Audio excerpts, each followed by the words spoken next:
দেওয়ালে একটা স্টিকার লাগিয়েছি এবং এই স্টিকারটার মধ্যে মোটিভেশন রয়েছে। 100% মোটিভেশনে ভরা এই 4টে line.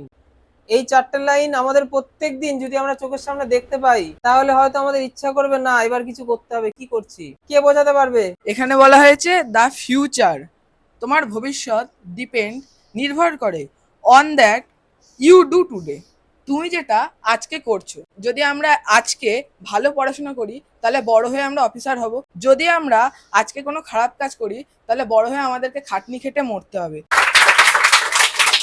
The future depends on what you do today.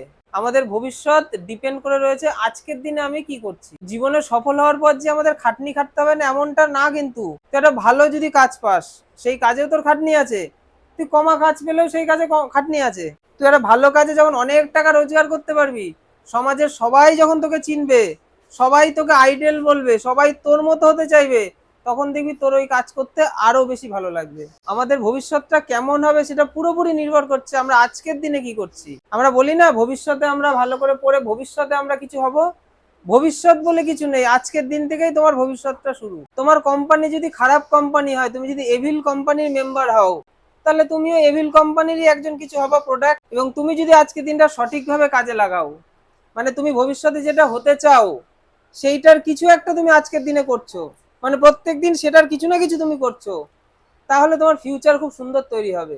কিন্তু তুমি সারাটা দিন কাটালে, না পড়াশোনা না কিছু ঠিকঠাক করলাম, যা খুশি মন চাইলো যেখানে ছুটতে ইচ্ছা করলো ছুটলাম, যেগুলোর সাথে ফিউচারের কোনো মানে অ্যাক্টিভিটি নেই, ফিউচারে আমি কি হতে পারি বা কি হতে চাই তার কোনো সম্পর্কই নেই, এমন কিছু কাজ আছে সারাদিন আমি করলাম, তাহলে কি করে আমার ফিউচারটা তৈরি হবে? তুমি আজকের দিনে কি করছো সেটাই তোমার ভবিষ্যৎ তৈরি করছে। আমরা অবশ্যই আনন্দ করব, আমরা ঘুরতে যাব, আমরা খেলাধুলা করব, আমরা টিভি দেখব, আমরা ফোন দেখব, কিন্তু ভবিষ্যৎ তৈরি করার জন্য যেটা করার দরকার সেটাও কিছুটা আমরা করব, তবেই একটা 24 ঘন্টার দিন সফল।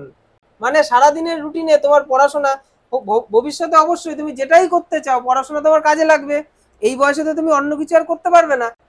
বা তুমি একটা বড় খেলোয়াড় হতে চাও, তাহলে তোমাকে সেই খেলোয়াড় হওয়ার জন্য কিছু প্র্যাকটিস করতে হবে, সাথে পড়াশোনাকে রাখতে হবে। পড়াশোনা হচ্ছে আমাদের একটা বেসিক একটা জায়গা, যে আমরা ভবিষ্যতে ব্যবসা চাকরি যেটা যাই করি না কেন, একটা খেলোয়াড়কেও টিভির ক্যামেরার সামনে দাঁড়িয়ে সুন্দর করে কথা বলতে হয় গুছিয়ে।